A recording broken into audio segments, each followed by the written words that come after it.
ಜೀವನದಲ್ಲಿ ಏನೋ ಕಳಂಕತರಾಗಿ ಮಾಡ್ತಾರೆ, ಆಗಲ್ಲ ನೋಡಿ. ಆವತ್ತಿಗೆ ಒಳ್ಳೇದೇ ಕೆಟ್ಟದ್ದು. ಈ ಜಿಲ್ಲೆಯಲ್ಲಿ ಕಾಂಗ್ರೆಸ್ ಸರ್ವನಾಶ ಮಾಡಬೇಕು ಅಂತ ಯಾರು ಹೇಳಿದ್ರು ಅವರೇ ಈಗ ಸರ್ವನಾಶ ಆಯ್ತಾ ಇದ್ದಾರೆ. ಒಂದು ಚಡ್ಡಿ ಇಟ್ಕೊಂಡೆಲ್ಲ ಕೆಲಸ ಮಾಡ್ತಾರೆ. ನಮ್ಮ ತರ ರೈತರ ಕಷ್ಟ ಏನು ಅಂತ ಸಿದ್ದರಾಮಯ್ಯ ಗೊತ್ತು. ಅವತ್ತು ಸಿದ್ದರಾಮಯ್ಯವ್ರಿಗೆ ಅನ್ನಿಲ್ಲ, ಅವ್ರ ಅಣ್ಣತಮ್ಮರಿಗೆ ಅನ್ನಿಲ್ಲ.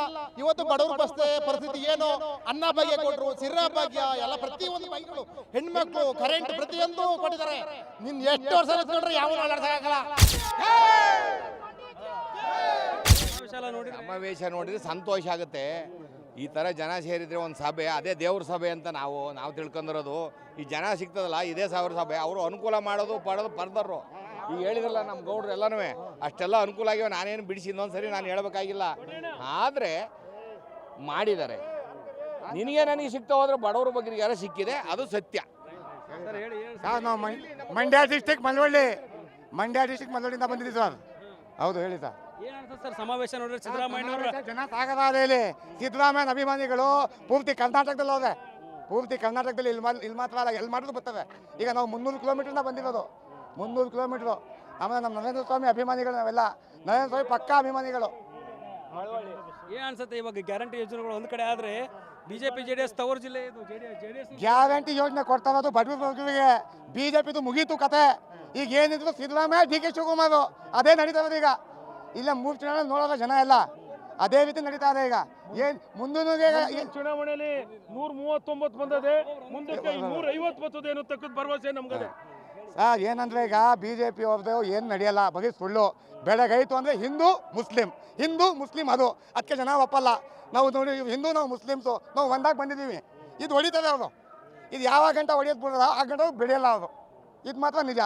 ಸಿದ್ದರಾಮಯ್ಯ ಅವರು ಪಕ್ಕ ಎಲ್ಲ ಒದಗಿಗೆ ಸೇರಿರೋದು. ಆ ಅಭಿಮಾನಕ್ಕೆ ನಾವು ಬಂದಿದ್ದೀವಿ 300 ಕಿಲೋಮೀಟ್ರಿಂದ. ನಾವೇನು ದುಡ್ಡು ಇಸ್ಕೊಂಡು ಬಂದಿಲ್ಲ, ನಮ್ಮ ಅಭಿಮಾನದ ಬಂದಿರೋದು. ಜೆಡಿಎಸ್ ತವರು ಜಿಲ್ಲೆ ಅಂತ ಹಾಸನ. ಜೆಡಿಎಸ್ ತವರಿಂದ ಮುಗೀತು, ಅದು ಮುಗಿಬಿಡ್ತದು. ಜೆಡಿಎಸ್ ಮುಗೀತು ಸರ್, ಜೆಡಿಎಸ್ ಮುಗೀತು. ಜೆಡಿಎಸ್ ಇತ್ತು ನಿಜ. ಈಗ ಜನ ಎಲ್ಲ ಎಚ್ಚೆತ್ಕೊಬಿಟ್ಟವ್ರೆ. ಯಾರು ಕೊಡಬೇಕು ಮತ ಅದು ಗೊತ್ತಾಗದೆ ಜನರಿಗೆ. ಅದಕ್ಕೆ ಕಾಂಗ್ರೆಸ್ ಪಕ್ಷ ಹಿಡ್ಕೊಬಿಟ್ಟವ್ರೆ. ಈಗೆಲ್ಲ ಎಲ್ಲ ಸುಳ್ಳು, ಬರೀ ಸುಳ್ಳು. ಈ ಥರ ನಡೀತಾ ಇದೆ ಸರ್. ಸಮಾವೇಶ ಭಾಳ ನೋಡ್ತಾ ಇದ್ರೆ ಒಂದು ಹಬ್ಬದ ರೀತಿಯಲ್ಲಿ ಕಾಣ್ತಾ ಇದೆ. ಪ್ರತಿಯೊಬ್ಬರು ಕೂಡ ಕಾಂಗ್ರೆಸ್ಗೆ ಮತ ಹಾಕೋದಕ್ಕೂ ಸಾರ್ಥಕ ಅನ್ನೋತಕ್ಕದ್ದು ಮಾತನ್ನ ಆಡ್ತಾವ್ರೆ. ಪ್ರತಿಯೊಬ್ಬ ಬಡಗರಿಗೂ ಕೂಡ 5 ಗ್ಯಾರಂಟಿಯನ್ನು ಉಪಯೋಗಿಸ್ಕೊತವ್ರೆ. ಅದರಿಂದ ಈ ಜೆಡಿಎಸ್ ಪಾಳ್ಯದಲ್ಲಿ ಕಾಂಗ್ರೆಸ್ ಸಮಾವೇಶ ಮಾಡಿ ಮುಂದಿನ ದಿನಮಾನಗಳಲ್ಲಿ 160ಕ್ಕೂ ಹೆಚ್ಚನ್ನ ಈ ಮುಂದಿನ ವಿಧಾನಸಭೆಯಲ್ಲಿ ಗೆಲ್ತೀವಿ ಅನ್ನೋತಕ್ಕಂಥ ಮಾತನ್ನ ನಾವು ಇಡೀ ನಮ್ಮ ಜನ ಮಾತಾಡ್ತಾವ್ರೆ. ಈ ಸಮಾವೇಶ ಮಾಡ್ತಾ ಇರೋದು ಎಲ್ಲ ವರ್ಗದವ್ರಿಗೂ ಕೂಡ ಭಾಳ ಅಚ್ಚುಮೆಚ್ಚಿನ ನಾಯಕರಾಗಿರುವಂಥ ಸಿದ್ದರಾಮಯ್ಯನವ್ರನ್ನ ಇನ್ನೂ ಕೂಡ ಬಲಪಡಿಸ್ಬೇಕು ಅಂತೇಳಿ ಜನ ಕೂಡ ಇವತ್ತು ಕೂಡ ಹೆಚ್ಚೆಚ್ಚಿನ ರೀತಿಯಲ್ಲಿ ಜನ ಬತ್ತನೆ ಅವರೇ. ಅದಕ್ಕೆ ಪ್ರತಿಯೊಬ್ಬರು ಕೂಡ ಮುಂದಿನ ದಿನಮಾನಗಳಲ್ಲಿ ಕಾಂಗ್ರೆಸ್ಗೆ ಬೆಂಬಲವನ್ನು ಕೊಡಿ.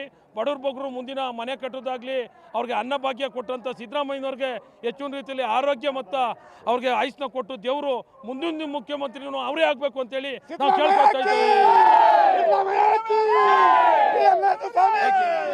ಹಾಸನ ದೇವೇಗೌಡರ ತವರು ಜಿಲ್ಲೆ ಅಂತಾರೆ. ಹಾಸನ ತವರು ಜಿಲ್ಲೆ ಜೆಡಿಎಸ್ದು. ಇಲ್ಲಿ ಶಕ್ತಿ ಪ್ರದರ್ಶನವನ್ನು ಸಿಎಂ ಸಿದ್ದರಾಮಯ್ಯ ಮಾಡ್ತಿದ್ದಾರೆ. ನಿಜವಾಗ್ಲೂ ಸತ್ಯ ಮಾಡ್ತಿರುವಂಥದ್ದು ಇವರು ಸಿದ್ದರಾಮಯ್ಯನವರು. ಮುಂದಿನ ದಿನಗಳಲ್ಲೂ ಈಗ ನಾವು MP ನಾವೇ ಗೆದ್ದಿದ್ದೀವಿ.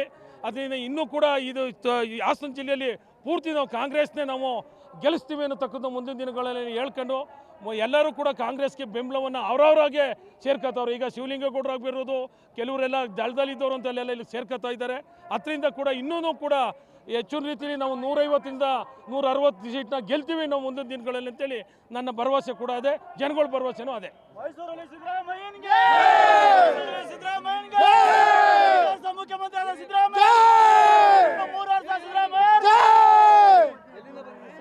ನಾವು 19 ಎಸ್ ಸಿ ಮಾದಪ್ಪನವರು.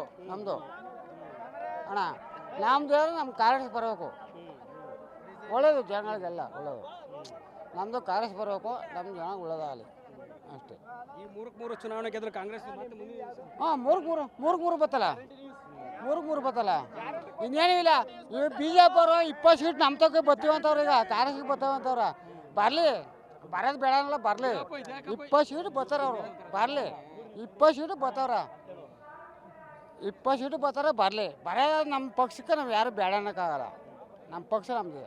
ಯೋಗೇಶ್ವರ ಕರ್ಕೊಂಬರಕ್ಕೆ ಹೇಳ್ತೀರ ಅವ್ರಿಗೆ? ಯೋಗೇಶ್ವರ ಅವರು ನಮ್ಮ ಪಕ್ಷಕ್ಕೆ ಬಂದಿರಲಿಲ್ಲ, ಇವಾಗ ಬಂದರು, ಗೆದ್ದರು ನೋಡಿ. ಹೇಳಿ ಸರ್ ಸಾಹೇಬ್ರ ಬಗ್ಗೆ ಸಿದ್ದರಾಮಯ್ಯ ಸಾಹೇಬ್ರ ಬಗ್ಗೆ 45 ವರ್ಷದ ರಾಜಕೀಯ ಜೀವನದಲ್ಲಿ ಏನೋ ಕಳಂಕ ಥರ ಮಾಡ್ತಾರೆ ಆಗಲ್ಲ ನೋಡಿ. ಆವತ್ತಿದ್ದು ಒಳ್ಳೇದೇ ಕೆಟ್ಟದ್ದು. ಈ ಜಿಲ್ಲೆಯಲ್ಲಿ ಕಾಂಗ್ರೆಸ್ ಸರ್ವನಾಶ ಮಾಡಬೇಕು ಅಂತ ಯಾರು ಹೇಳಿದ್ರು ಅವರೇ ಈಗ ಸರ್ವನಾಶ ಆಯ್ತಾ ಇದ್ದಾರೆ. ಉದಾಹರಣೆ ಅರ್ಥ ಆಗ್ಬೋದು ಅನ್ಸುತ್ತೆ ನಿಮಗೆ. ಯಾರು ಈ ನಮ್ಮ ಹಾಸನ ಜಿಲ್ಲೆಯಲ್ಲಿ ಸರ್ವನಾಶ ಮಾಡಬೇಕು, ಇಡೀ ಕರ್ನಾಟಕದಲ್ಲಿ ಕಾಂಗ್ರೆಸ್ ನಾಶ ಮಾಡಬೇಕು ಅಂತ ಹೇಳಿದ್ರು ಅವರು ಸರ್ವನಾಶ ಆಯ್ತು. ಅವ್ರ ಹೆಸರು ಹೇಳೋಕ್ಕೆ ನಾವು ಬರಲ್ಲ. ಈಗ ಯಾರು ಸೊಕ್ಕು ಮುಗಿಬೇಕು ಅಂತ ಹೇಳಿದ್ರು ನಮಗೆ ನಮ್ಮ ಸಾಹೇಬ್ರು ಆ ಥರ ಕಳಿಸಿದ್ದಾರೆ. ನಮಗೆ ಯಾರಿಗೂ ನೀವು ಆ ಥರ ಕೆಟ್ಟ ಮಾತಾಡಬೇಡಿ ಅಂತ ನಮಗೆ ಕಳಿಸಿರೋದು, ನಮ್ಮ ಸಿದ್ದರಾಮಯ್ಯ ಸಾಹೇಬ್ರು ಕಳಿಸಿರೋದು. ನಿಮ್ಮನ್ನ ಯಾರೇ ಇರಲಿ ನೀವು ಇನ್ನೊಬ್ಬರನ್ನ ಕೆಟ್ಟಾಗಿ ಮಾತಾಡಬೇಡಿ ಅಂತ ನಮಗೆ ಕಲಿಸಿರೋ ಸಂಸ್ಕೃತಿ ಸರ್. ನಾವು ಮೈಸೂರಿನವರು, ನಂಜನಗೂಡವರು ನಮ್ಗೆ ಕಲಿಸಿರೋದು.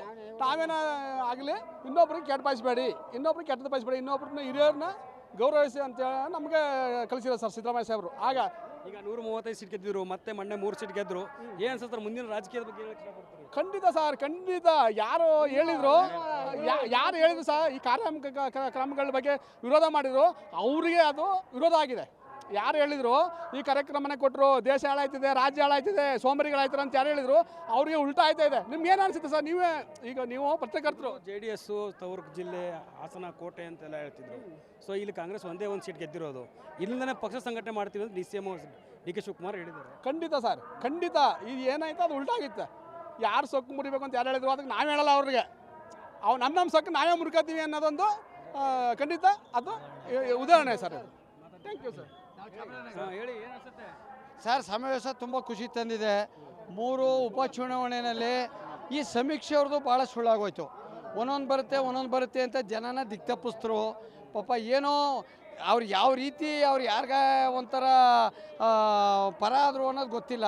3 ಬರುತ್ತೆ ಅಂದರು, 3 ಕಾಂಗ್ರೆಸ್ ಬಂತು. ಈ ಗ್ಯಾರಂಟಿಗಳು 5 ಜನ ಮಾಡೋ ಅದು ಕೇಳಿ ಉಪಕಾರ ಮಾಡೋದು, ಬಸ್ದಾಗ್ಬೋದು, ವಿದ್ಯಾವಂತರದಾಗ್ಬೋದು, ಕರೆಂಟ್ದಾಗ್ಬೋದು, ಅಕ್ಕಿದಾಗ್ಬೋದು, 2,000 ರೂಪಾಯಿ ಆಗ್ಬೋದು, ಎಲ್ಲ ಬಂತು. ಜನ ಮೆಚ್ಚಿದ ನಾಯಕ 5 ವರ್ಷ ಮೊದಲು ಸಿದ್ದರಾಮಯ್ಯನವರು ಸರ್ಕಾರ ಮಾಡಿದ ನೋಡಿ ಈ ಹೋದ ವರ್ಷನೂ ಈ ಮೇಕೆದಾಟು ತಂದಾಯ್ತು ನೋಡಿ, ಅದು ತುಂಬ ಜನ ಇಷ್ಟಪಟ್ಟು ತುಂಬ ಖುಷಿಯಾಗಿ 136 ಸೀಟ್ ಬರ್ಸಿದ್ರು. ಯಾವುದೇ ಕಾರಣಕ್ಕೂ ಕಾಂಗ್ರೆಸ್ನ ಅಳಗಾಡ್ಸೋಕ್ಕೆ ಕರ್ನಾಟಕದಲ್ಲಿ ಆಗಲ್ಲ. ಒಂದು. ಎರಡನೇದಾಗಿ ಈ JDS ದಿನಕ್ಕೆ ಕ್ಷೀಣ ಆಯ್ತಾ ಅದ. ಯಾಕಂದ್ರೆ ಇದು ಕುಟುಂಬ ರಾಜಕಾರಣ ಅಂದ್ಬಿಟ್ಟು ಎಲ್ಲರ ಮನಸ್ಸಲ್ಲೂ ಬಂದ್ಬಿಡ್ತು. ಆಮೇಲೆ ಇತ್ತೀಚೆಗಂತೂ ಅವ್ರದ್ದು ಹೆಸರು ಹೇಳೋದು ಬೇಡ, ಪಾಪ ಅವ್ರದ್ದು ಎಲ್ಲ ಆಚಾರ ವಿಚಾರಗಳೆಲ್ಲ ಗೊತ್ತಾಯಿತು. ಅವರು ಕಾರ್ಯಕರ್ತರನ್ನಾಗಲಿ ಬೇರೆಯವ್ರನ್ನಾಗಲಿ ಅವ್ರು ನಂಬಂದವ್ರನ್ನಾಗಲಿ ಬೆಳೆಸೋದು ಒಬ್ಬರನ್ನೂ ಇಷ್ಟಪಡಲಿಲ್ಲ. ಅವ್ರ ಕುಟುಂಬ, ಅವ್ರ ರಾಜಕಾರಣ, ಅವರು ಇಷ್ಟಕ್ಕೆ ಅವ್ರು ಸೀಮಿತವಾಗ್ಬಿಟ್ರು. ಬೇರೆ ಯಾರನ್ನೂ. ಸಿದ್ದರಾಮಯ್ಯನವ್ರದ್ದು ಮೂಡ ಆದದು 14 ಸೈಟು ಅಂತ ಬಂತು. ಸಿದ್ದರಾಮಯ್ಯ ಮಾಡಬೇಕು ಅಂದಿದ್ರೆ 1400 ಸೈಟ್ ಮಾಡ್ಬೋದಾಗಿತ್ತು. ಅವ್ರ ಅಣ್ಣ ತಮ್ಮನ ನೋಡಿದರೆ ಊರ್ಲಿ ಎಲ್ಲ ಒಬ್ಬ ಬಡವ ಯಾಕೆ ಜೀವನ ಮಾಡ್ತಾನೆ? ಅಕಸ್ಮಾತ್ ಅವ್ರ ಸಂಬಂಧಿಕರಲ್ಲಿ ಯಾರಿಗೆ ಒಂದು ಜಾಬ್ ಕೊಡ್ಸೋದಾಗಲಿ, ಕಾಂಟ್ರಾಕ್ಟ್ ಕೊಡ್ಸೋದಾಗಲಿ, ಅವ್ರನ್ನ ಮೇಲೆತ್ತಿ ಏನು ಮಾಡಿದೆ, ನೀನು ಕಷ್ಟ ಬೀಳಬೇಕು, ನೀ ಆರಾಮ್ಕಾರ, ನೀ ಕಷ್ಟ ಬಿದ್ದು ನೀನು ಸಂಪಾದನೆ ಮಾಡ್ಕೊಂಡು ಚೆನ್ನಾಗಿರು ಅಷ್ಟೇ. ನನ್ನೀಗ ಅವಲಂಬಿಸ್ಕೊಬೇಡ. ನೀನು ನನ್ನನೇ ಆಗ್ಬೋದು, ತಮ್ಮನೇ ಆಗ್ಬೋದು, ಚಿಕ್ಕಪ್ಪನೇ ಆಗ್ಬೋದು, ನನ್ನ ಅವಲಂಬಿಸ್ಕೊಂಡು ಬರಬೇಡ. ನೀನು ಶಕ್ತಿ ಮೇಲೆ ನೀನು ಇರು ಅಂತ ಊರಲ್ಲೂ ಹೇಳಿ, ಸಂಬಂಧಿಕರಿಗೂ ಹೇಳಿ, ಪ್ರತಿಯೊಬ್ಬರಿಗೂ ಹೇಳಿ ಅವರು ಬೆಳೆಸಿರೋದು, ಅವ್ರು ನಡ್ಕೊ ಬಂದಿರೋ ದಾರಿ ಸರ್. ಒಂದು. ಎರಡನೇದಾಗಿ ಇವರು ಸಿದ್ದರಾಮಯ್ಯನವರು ಮೂಡೋದ ಕಾರಣ ಅವ್ರು ಇದ್ದಾಗ ಆಯ್ತಾ, BJP ಸರ್ಕಾರ ಇದ್ದಾಗ ಅದನ್ನು ಅಲಗ್ತಾಯ್ತಾ ಹೇಳಿ. ಇವರು ಯಾವುದೋ ಒಂದು ರಾಜಕೀಯ ದುರುದ್ದೇಶಕ್ಕೆ ಒಬ್ಬ ಹಿಂದುಳಿದ ವರ್ಗದ ನಾಯಕ ಇಡೀ ದಕ್ಷಿಣ ಭಾರತದಲ್ಲಿ 2ನೇ ಬಾರಿ ಮುಖ್ಯಮಂತ್ರಿ ಆಗಿದ್ದಾನೆ ಅಂದ್ಬಿಟ್ಟು ಇವರು ತೇಜೋವಧೆ ಮಾಡೋಕ್ಕೆ ಎರಡಿಬ್ಬರೂ ಸೇರ್ಕೊಂಡ್ರು, BJP ಆ್ಯಂಡ್ JDS. ಆದರೆ ಅವರಿಬ್ಬರನ್ನು ಶೆಡ್ ಹೊಡೆದು DK ಶಿವಕುಮಾರು ಮತ್ತು ಸಿದ್ದರಾಮಯ್ಯನವರು ಅಣ್ಣ ತಮ್ಮನಾಗ ಇವರಿಲ್ಲ ಅವರಿಲ್ಲ. ಯಾಕಂದರೆ ಸಿದ್ದರಾಮಯ್ಯನವರಿಂದ ಕಾಂಗ್ರೆಸ್ಸು ಅಂತ ಹೇಳಲ್ಲ, DK ಶಿವಕುಮಾರಿಂದ ಕಾಂಗ್ರೆಸ್ಸು ಅಂತ ಹೇಳಲ್ಲ. ಇಬ್ಬರೂ ಕೈ ಜೋಡಿಸ್ಕೊಂಡು ತುಂಬ ಜನಕ್ಕೆ ಒಂದು ಆಶ್ವಾಸನೆ ಕೊಟ್ಟರೆ ಪಕ್ವಾಗಿ ಅದನ್ನು ಈಡೇರಿಸೋವರೆಗೆ ಅವರು ಯಾವುದೇ ಕಾರಣಕ್ಕೂ ಮಿಸ್ ಮಾಡಿಲ್ಲ. ಜನ ಆಶೀರ್ವಾದ ಚೆನ್ನಾಗಿದೆ. ಅವ್ರು ಮಾತಾಡ್ತಾರೆ. ಅವರು ಈ ಸಮಾವೇಶದಲ್ಲಿ ಮಂಡ್ಯದಲ್ಲಿ ಹಿಡಿದ್ರು, ಹಾಸನದಲ್ಲೂ ಮುಂದಿನ ದಿನಗಳಲ್ಲಿ 2028ಕ್ಕೆ ಹಾಸನದಲ್ಲೂ ಧೂಳಿಪಟ ಮಾಡಿ ಸಿದ್ದರಾಮಯ್ಯ ಮತ್ತು DK ಶಿವಕುಮಾರ್ ಯಾಕಂದರೆ ಮಾಜಿ ಪ್ರಧಾನಿಗಳು ಹಿಂದೆ ಪ್ರಧಾನಿಗಳಾಗಿದ್ದವರು ಪಾಪ ಮನೇಲಿದ್ದರು. ಅವ್ರ ಬಗ್ಗೆ ನಮ್ಗೆ ಗೌರವ ಇದೆ. ಯಾರು ಹೇಳೋ ದೇವೇಗೌಡರು ಕೊಡುಗೆ ಕರ್ನಾಟಕ ಇರ್ಬೋದು. ಆದರೆ ಒಂದು ಉಪಚುನಾವಣೆಗೆ ಬಂದು ನಾವಿಬ್ಬರೂ ಸೇರಿರೋದು ಇವ್ರನ್ನ ಮುಗಿಸೋಕ್ಕೆ ಅಂದ್ರಲ್ಲ, ಅದು ಭಾಳ ತಪ್ಪು. ಯಾಕಂದ್ರೆ ಮಾಜಿ ಪ್ರಧಾನಿಗೆ ಅಲ್ಲಿ ಮಾತಾಡಬಾರ್ದು. ಯಾವನೋ ಗ್ರಾಮ ಪಂಚಾಯತ್ ಮಾಡಲಿ, ತಾಲೂಕ್ ಪಂಚಾಯತ್ ಮಾಡಲಿ, ಜಿಲ್ಲಾ ಪಂಚಾಯತ್ ಅವ್ರದ್ದೇ ಆದಂಥ ಗೌರವ ಘನತೆ ಎಲ್ಲ ಇದೆ. ಅವ್ರ ಏಜು ಅವ್ರು ಇನ್ನೊಂದು ಎಲ್ಲ ಪ್ರತಿಯೊಂದಕ್ಕೂ ಕರ್ನಾಟಕ ಮಾನ್ಯತೆ ಕೊಡುತ್ತೆ. ಆದರೆ ಈ ಥರಕ್ಕೆ ಬರಬಾರ್ದು. ಅವ್ರೇನು ಬರಬೇಕು, ಕೂತ್ಕೊಂಡು ಆಶೀರ್ವಾದ ಮಾಡ್ಬೇಕು, ಅವ್ರ ಹತ್ರಕ್ಕೆ ಹೋಗಿ ಆಶೀರ್ವಾದ ತಗೋಬೇಕು ಹೊರತು ಜನಗಳ ಹತ್ರ ಬಂದು ಅವರು ಕಣ್ಣೀರು ಹಾಕ ಭ್ರಮೆ ಇಲ್ಲ ಅವ್ರಿಗೆ. ಕೆಲಸ ನೋಡಿ ಓಟ್ ಕೊಡೋದು ಜನ. ಕಣ್ಣೀರಿಗೆ ಯಾರು ಬಿರ್ಗಾಗಲ್ಲ. ಇವತ್ತು ನಾನು ಏನೋ ಮಾಡ್ಬಿಟ್ಟು ಬಂದು ನಿಮ್ಮ ಮುಂದೆ ಕಣ್ಣೀರು ಹಾಕ್ಬಿಟ್ರೆ ಆ ಕ್ಷಣಕ್ಕೆ ಒಪ್ಕೋತಾರೆ. ಮುಂದಕ್ಕೆ ಹೋದ್ಮೇಲೆ ಹೋಗ ನೀನೋ ನನಗೆ ಗೊತ್ತು ನಾನು ಮಾಡ್ತೀನಿ ಅಂತಾರೆ. ಆದ್ದರಿಂದ ದಯವಿಟ್ಟು ಮುಂದಕ್ಕೆ ಇವರು ಮತ್ಸದಿಯಾಗವ್ರೆ. ಮನೇಲಿದ್ದು ಯಾರೇ ಹೋಗಲಿ ಆಶೀರ್ವಾದ ಮಾಡಲಿ. ಒಬ್ಬ ಮೊಮ್ಮಂಗ ಅಂತಬೇಡಿ, ಇನ್ನೊಬ್ಬ ಅಂತಬೇಡಿ, ಮಂತೊಬ್ಬ ಅಂತಬೇಡಿ. ಅವ್ರು ನಂಬಿ ಬಂದಿರೋಂಥ ಕಾರ್ಯಕರ್ತನಿಗೆ ಅವ್ರು ಆಶೀರ್ವಾದ ಮಾಡಲಿ. ಅದು ಅವರ ಗಟ್ಟಿತನ ತೋರೋದು. ಹೊಳೇಶ್ಪುರ ತಾಲೂಕು ಹಳ್ಳಿ ಮೈಸೂರಿಂದ ಸಣ್ಣ ಅಂತ ನಾವು ಫಸ್ಟು ಕಾಂಗ್ರೆಸ್ಗೆ ಸಿದ್ದರಾಮಯ್ಯ ಫಾಲೋವರ್ಸೇ ಹಳ್ಳಿ ಮೈಸೂರು ಹೋಬಳಿ. ಈ ಸಲ ಕಾರಣದಿಂದ ಕೃಷ್ಣೇಗೌಡರಿಗೆ ಟಿಕೆಟ್ ಆಗ್ಬೇಕಾಯ್ತು, ಅಲ್ಲಿ ಗೆಲ್ಬೇಕಾರೆ ಶ್ರೀಧರಗೌಡ ಡಿ ಕೆ ಶಿವಕುಮಾರ್ ಬಣ ಅವ್ರಿಗೆ ಸಪೋರ್ಟ್ ಮಾಡಿದ್ರು. ಸಿದ್ದರಾಮಯ್ಯ ಫಾಲೋವರ್ಸು ಕೃಷ್ಣೇಗೌಡ MT ಕೃಷ್ಣೇಗೌಡರು ಅವರು 68,000 ಓಟ್ ತಗೊಂಡಿದ್ದಾರೆ. ಪಕ್ಷದಿಂದ ಟಿಕೆಟ್ ಆಗಿ ಕಾಂಗ್ರೆಸ್ಸಿಂದವ ಬರೀ 28,000 ಓಟ್ ತಗೊಂಡಿದ್ದಾರೆ. ಸಿದ್ದರಾಮಯ್ಯ ಹೇಳಿದ್ರೆ ಟಿಕೆಟ್ ಕೊಡಬೇಕಾಯ್ತು ಹಳ್ಳಿ ಮೈಸೂರು ಒಬ್ಬಳು. ಅವರು ಗಟ್ಟಿ ಫೌಂಡೇಶನು ಅಲ್ಲಿ ಕಾಂಗ್ರೆಸ್ಸು. ಸಮಾವೇಶದ ಬಗ್ಗೆ ಹೇಳಿ. ಸಮಾವೇಶ ಜನ ಕಲ್ಯಾಣ ಅಂತಿದ್ದಾರೆ, ಸ್ವಾಭಿಮಾನ ಅಂತಿದ್ದಾರೆ. ಹೌದೌದು, ಇದ್ರ ಮಾಡಿ ಸಂತೋಷ. ಸಿದ್ದರಾಮಯ್ಯ ಸರ್ಕಾರ, ಕಾಂಗ್ರೆಸ್ ಸರ್ಕಾರ ಪ್ರತಿಯೊಬ್ಬರಿಗೂ ಅನುಕೂಲ ಮಾಡಿದೆ. 2,000 ರೂಪಾಯಿ ದುಡ್ಡು ಕೊಟ್ಟೈತೆ, ಬಡವ್ರ ಕಷ್ಟ ಇದು ಮಾಡೈತೆ, ಫ್ರೀ ಬಸ್ಸು, ಕರೆಂಟಿನ ಬಗ್ಗೆ ಪ್ರತಿಯೊಂದು ಬಗ್ಗೆ ಸಿದ್ದರಾಮಯ್ಯವ್ರು ಮಾಡವ್ರೆ. ಅದ್ರ ಜಾತಿ ಮಾಡಿಲ್ಲ. ಇವತ್ತು ಹೊಳೇಶ್ಪುರ ತಾಲೂಕಲ್ಲಿ ಈ HD ರೇವಣ್ಣರು ಜಾತಿ ಬಗ್ಗೆ ಇದು ಮಾಡ್ತಾರೆ. ಅವರು ಒಗ್ಲಿಗಿರೋ ಬೆಲ್ಟು ಯಾವ ಸಮಾಜನ ಕುರುಬ ಸಮಾಜನ ಆಗಲ್ಲ. ಇಡೀ ಹಾಸನ ಜಿಲ್ಲೆ ಒಳಗೆ ಯಾವ ಡಿಪಾರ್ಟ್ಮೆಂಟ್ ಕೆಲಸಕ್ಕೆ ಹೋಗಿ ನಾವೇ ಒಂದು ಡಿ ಗ್ರೂಪ್ ಕೆಲಸಕ್ಕೆ ಸೇರ್ಸೋಕೋದು ಸಿದ್ದರಾಮಯ್ಯ ಯಾರೋ ಅವರ ಜಾತಿ ಮೇಲೆ ಡಿಪೆಂಡ್ ಮಾಡ್ತಿದ್ದಾರೆ. ಮಂಜಾರ ಕೇಳ್ದೋ ಸಿದ್ದರಾಮಯ್ಯ ಕೇಳಿ ಅಂತ. ನಾವು ಹಳ್ಳಿಯರು ಸಿದ್ದರಾಮಯ್ಯ ಕೇಳೋಕ್ಕಾಗತ್ತಾ? ಹೋಗಿ ಲೋಕಲ್ MLA ಕೇಳಬೇಕು. ಲೋಕಲ್ MLA ಕೇಳಿದರೆ ಆಗಲ್ಲ, ಲಂಚ. ಫಸ್ಟು ಹಾಸನ ಜಿಲ್ಲೆ ಒಳಗೆ ರೇವಣ್ಣರು ಎಲ್ಲ ಅಧಿಕಾರಿಗಳು ಎದುರಿಸ್ಕೊಂಡು ಅವ್ರು ಹೇಳಿದಾಗೆ ಕೆಲಸ ಕೊಡ್ಸ್ಕೊಂಡಿದ್ದಾರೆ. ಬಡವ್ರಿಗೆ ಇವತ್ತು ಯಾವ ಜಿಲ್ಲೆ ಒಳಗೆ ಬಡವ್ರಿಗೆ ಕೆಲಸನೇ ಕೊಟ್ಟಿಲ್ಲ ಇಡೀ ಜಿಲ್ಲೆ ಒಳಗೆ. ಅದೇ ಕಾರಣಕ್ಕೆ ಇವತ್ತು ಇಲ್ಲಿ ಹಾಸನ ಸಮಾವೇಶ ಮಾಡ್ತಿರೋದು. ಕಾಂಗ್ರೆಸ್ ಪಕ್ಷ ಇಲ್ಲಿ ಸಂಘಟನೆ ಆಗಬೇಕು ಅಂತ ಹೇಳಿ. ಮುಂದಿನ ರಾಜಕೀಯದ ಬಗ್ಗೆ ಹೇಳಕ್ಕೆ ಇಷ್ಟಪಡ್ತೀರಿ? 28ರ ಚುನಾವಣೆ ನಿನ್ನೆಲ್ಲ ಕಾಂಗ್ರೆಸ್ಸೇ ಎಲ್ಲ ಬಡವ್ರಿಗೆ ಅನ್ಯಾಯ ಆಗೋದು. ಸಿದ್ದರಾಮಯ್ಯ ಪ್ರತಿಯೊಂದು ಅನುಕೂಲ ಮಾಡೋರಲ್ಲ. ಡಿ ಕೆ ಶಿವಕುಮಾರ್ ಸಿದ್ದರಾಮಯ್ಯ ಸೇರಿ. ನಿನ್ನ ಮುಂದೆ JDS ನಿರ್ನಾಮ ಆಗಲ್ಲ. ಅವರು ರೇವಣ್ಣರು ನಮ್ಮ ಸಿದ್ದರಾಮಯ್ಯನ ಕಾಲು ಹಿಡ್ಕೊಂಡು ಕಾಂಗ್ರೆಸ್ಗೆ ಬರಬೇಕು, ಆ ಮುಂದೆ ಚಿಟ್ಟಿರ್ಬೇಕು ಅಂದರೆ ಇವತ್ತು ಪ್ರಜ್ವಲ್ ಮಾಡೋರಲ್ಲ. ಎಲ್ಲ ಹೆಣ್ಮಕ್ಳಲ್ಲ. ನಮ್ಮಲ್ಲಿ ಹೆಣ್ಮಕ್ಳವ್ರೆ, ನಮ್ಮ ಹೆಣ್ತಿರು ಕೆಲಸ ಕಳಿಸ್ಬೇಕು ಅಂತ ಆಸೆ. ನೋಡಿದ್ರೆ ಯಾರು ಕಳಿಸ್ತಾರೆ? ಎಲ್ಲ ಅಧಿಕಾರಿಗಳು, IAS ಅಧಿಕಾರಿಗಳು, ಜಿಲ್ಲಾಧಿಕಾರಿಗಳು ಎಲ್ಲರೂ ರೇಪ್ ಮಾಡೋಕೆ ಹೋದರೆ ಜನ ಹೆಂಗೆ ಬದುಕ್ತಾರೆ? ಹೆಂಗೆ ಬದುಕೋದು? ನಮ್ಮ ಹೆಣ್ತಿರು, ನಮ್ಮ ಮಕ್ಕಳು ಎಲ್ಲ ಹೆಣ್ಣು, ನಮ್ಮ ಎತ್ತಿರಲ್ಲ ಹೆಣ್ಣು. ಎಲ್ಲರನ್ನೂ ರೇಪ್ ಮಾಡೋಕೆ ಹೋದರೆ ಇವರು ಕೆಲಸ ಕೊಡಿಸ್ತೀನಿ, ಅದು ಮಾಡ್ತೀನಿ, ಇದು ಮಾಡ್ತೀನಿ. ಸಣ್ಣ ಪುಟ್ಟಗಳ ರೇಪ್ ಮಾಡೋಕೆ ಹೋದರೆ ಇವರು ಹೆಂಗೆ ಬದುಕೋದು? ಒಬ್ಬ ಕಾರ್ಯಕರ್ತ ನಾವು ಒಬ್ಬರೇ ಪಂಚಾಯತಿ ಅಧ್ಯಕ್ಷರಾಗಿ, ಪಂಚಾಯತಿಂದ ಕ್ಯಾತಳ್ಳಿ ಪಂಚಾಯತಿ ಅಧ್ಯಕ್ಷರಾಗಿದ್ರು ನಮ್ಮ ಚಿಕ್ಕಮ್ಮ ಅವರು. ಆಗಿದ್ರು ಕೂಡ ನಾವು ಈ ಥರ ನಮ್ಗನ್ನ ರಕ್ಷಣೆ ಮಾಡೋಕ್ಕಾಯ್ತಲ್ಲ. ಬಡವ್ರ ರಕ್ಷಣೆ ಎಲ್ಲಿ ಮಾಡೋದು? ಒಬ್ಬ ಕ್ಯಾಂಡಿಡೇಟ್ಗಳು ನಮ್ಮ ರಕ್ಷಣೆಗಳು ಮಾಡೋಕ್ಕಾಯ್ತಲ್ಲ. ನಮ್ಮ ಹೆಡ್ತಿರ ರೇಪ್ ಮಾಡೋಕೆ ಹೋದರೆ ಸಿದ್ದರಾಮಯ್ಯನವರು ಗ್ಯಾರಂಟಿ ಯೋಜನೆಗಳು ಮಾಡಿದ್ದಾರೆ. ಸಿದ್ದರಾಮಯ್ಯನವರು ಇದು ಮಾಡಿದ್ದಾರೆ, ಸಂತೋಷ. ಇಡೀ ಕರ್ನಾಟಕ ಸಂತೋಷ. ಇನ್ನೂ ಒಂದು ಬಾರಿ ಮುಖ್ಯಮಂತ್ರಿ ಆಗಲಿ ಅಂತ ಇಡೀ ಬಡವರೆಲ್ಲ ಒಟ್ಟಿಗೆ ಆಸೆ ಪಡ್ತಾರೆ. ಇನ್ನೂ 10 ಸಲ ಆಗಲಿ. ಸಿದ್ದರಾಮಯ್ಯನವರು ಜಾತಿ ಮಾಡಿಲ್ಲ, ಮೂಡ ಅಂದ್ಬಿಟ್ಟು ಬಂದರು, ಎಲ್ಲನೂ ತಂದರು. ಎಲ್ಲಿ ಜನ ಕಣ್ಮುಚ್ಕೊಂಡು ನೋಡ್ತಾರ? ಓಟ್ ಹಾಕರುವ ಪ್ರತಿಯೊಬ್ಬ ಮಹಿಳೆಯೂ ಓಟ್ ಹಾಕ್ತಾಳೆ ಕಾಂಗ್ರೆಸ್ಗೆ. ಯಾಕೆ ಹೇಳಿ? ಇವರು ಭ್ರಷ್ಟ ರಾಜಕೀಯ ಮಾಡಿಲ್ಲ, ಒಂದು ಸೈಟ್ ಹೊಡೆದಿಲ್ಲ. ಇವತ್ತವ್ರು ಅಣ್ಣ ತಮ್ಮರೆಲ್ಲ ಕೂಲಿ ಮಾಡ್ತಾರೆ, ಬಡವ್ರಿಗೆ ಮಾಡ್ತಾರೆ, ದನಗಾರ ಸಾಕೊಂಡು ಒಂದು ಚಡ್ಡಿ ಇಕ್ಕೊಂಡೆಲ್ಲ ಕೆಲಸ ಮಾಡ್ತಾರೆ. ನಮ್ಮ ಥರ ರೈತರ ಕಷ್ಟ ಏನು ಅಂತ ಸಿದ್ದರಾಮಯ್ಯ ಗೊತ್ತು. ಅವತ್ತು ಅನ್ನಿಲ್ಲ, ಅವತ್ತು ಸಿದ್ದರಾಮಯ್ಯವ್ರಿಗೆ ಅನ್ನಿಲ್ಲ, ಅವ್ರ ಅಣ್ಣ ತಮ್ಮರಿಗೆ ಅನ್ನಿಲ್ಲ. ಇವತ್ತು ಬಡವ್ರ ಪರಿಸ್ಥಿತಿ ಏನು? ಅನ್ನ ಭಾಗ್ಯ ಕೊಟ್ಟರು, ಸಿರ್ರಾ ಭಾಗ್ಯ ಎಲ್ಲ ಪ್ರತಿಯೊಂದು ಭಾಗ್ಯಗಳು, ಹೆಣ್ಮಕ್ಳು, ಕರೆಂಟ್ ಪ್ರತಿಯೊಂದು ಕೊಟ್ಟಿದ್ದಾರೆ. ನಿನ್ನ ಎಷ್ಟು ವರ್ಷ ನಿಂತ್ಕೊಂಡ್ರೆ ಯಾವನು ಅಲ್ಲಾಡ್ಸೋಕ್ಕಾಗಲ್ಲ. ಎಲ್ಲ ಕಾಂಗ್ರೆಸ್ಸೇ ಬರೋದು.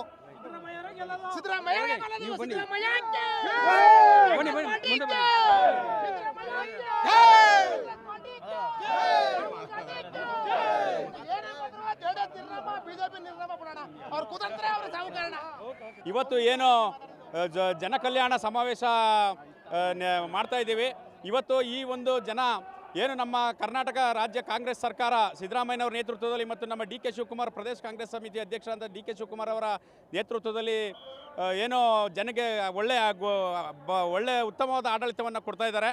ಅದನ್ನು ಒಂದು ಜನಗಳಿಗೋಸ್ಕರ ಅದು ಗೊತ್ತಾಗಲಿ ಅನ್ನೋದೊಂದು. ಮತ್ತು ನಾವು ಕಾಂಗ್ರೆಸ್ ಪಕ್ಷದವರು, ಅಹಿಂದ ವರ್ಗದವರು ಸ್ವಾಭಿಮಾನಿಗಳು ಅನ್ನೋದ್ರ ಬಗ್ಗೆ ಒಂದು ತಿಳುವಳಿಕೆಗೋಸ್ಕರ, ಅದನ್ನು ತಿಳಿಸೋಕ್ಕೋಸ್ಕರ ಈ ರಾಜ್ಯಕ್ಕೆ ಇವತ್ತು ಹಾಸನ ಜಿಲ್ಲೆಯಲ್ಲಿ ಒಂದು ಸಮಾವೇಶ ಮಾಡ್ತಾ ಇದ್ದಾರೆ.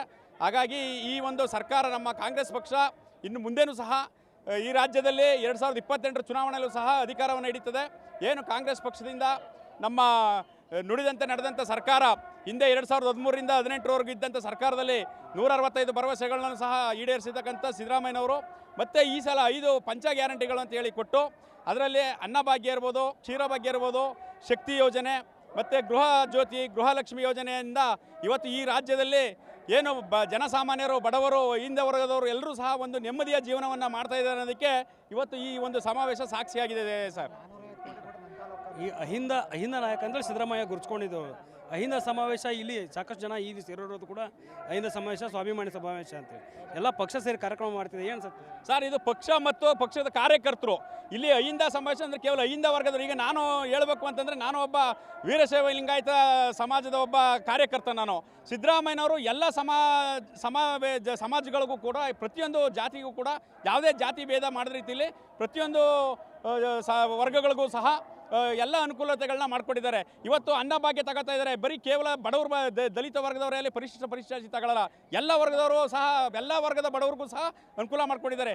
ಏನು ಪಂಚಕಾರ್ಯ ಗ್ಯಾರಂಟಿ ಕೊಟ್ಟಿದ್ದಾರೆ, ಇದರಲ್ಲಿ ಯಾವುದೇ ಜಾತಿ, ಪಕ್ಷ, ಮತ್ತೊಂದು ಏನು ನೋಡಿಲ್ಲ. ಹಾಗಾಗಿ ನಮ್ಮ ರಾಜ್ಯದ ಜನ ಚೆನ್ನಾಗಿರ್ಬೇಕು ಅನ್ನೋ ಒಂದು ಉದ್ದೇಶಕ್ಕೆ ಒಳ್ಳೆ ಜೀವನ ಮಾಡಬೇಕು, ಯಾರ್ದು ಹಸುದು ಮಲಗಬಾರ್ದು, ಬಡವರಿಗೆ ಕಷ್ಟ ಅನ್ನೋದು ಇನ್ನು ಮುಂದೆ ಕಡಿಮೆ ಆಗಬೇಕು, ಅವರ ಒಂದು ಮಹಿಳೆಯರ ಒಂದು ಆರ್ಥಿಕ ಸ್ವಾವಲಂಬನೆ ಸಾಧಿಸಬೇಕು ಅನ್ನೋದು ಹೇಳಿ ನಮ್ಮ ಸಿದ್ದರಾಮಯ್ಯನವರು ಈ ಒಂದು ಕಾರ್ಯಕ್ರಮವನ್ನು ಮಾಡಿದ್ದಾರೆ ಸರ್. ಹಾಗಾಗಿ ಸಿದ್ದರಾಮಯ್ಯನವ್ರಿಗೆ ಇನ್ನು ಮುಂದೇನೂ ಸಹ ಕಾಂಗ್ರೆಸ್ ಪಕ್ಷವನ್ನು ಯಾರೂ ಸೋಲಿಸೋಕ್ಕಾಗಲ್ಲ. 2028ಕ್ಕೂ ಸಹ ನಮ್ಮ ಕಾಂಗ್ರೆಸ್ ಕಾರ್ಯಕರ್ತರು ಇನ್ನೂ ಹೆಚ್ಚಿನ ಹುಮ್ಮಸ್ಸಿನಿಂದ ಕಾಂಗ್ರೆಸ್ ಸರ್ಕಾರವನ್ನು ಅಧಿಕಾರಕ್ಕೆ ತರ್ತಾರೆ ಅನ್ನೋದ್ರ ಬಗ್ಗೆ ನಮಗೆ ವಿಶ್ವಾಸ ಇದೆ ಸರ್. ಗ್ಯಾರಂಟಿ ನ್ಯೂಸ್, ಸುದ್ದಿ ಖಚಿತ, ನ್ಯಾಯ ನಿಶ್ಚಿತ.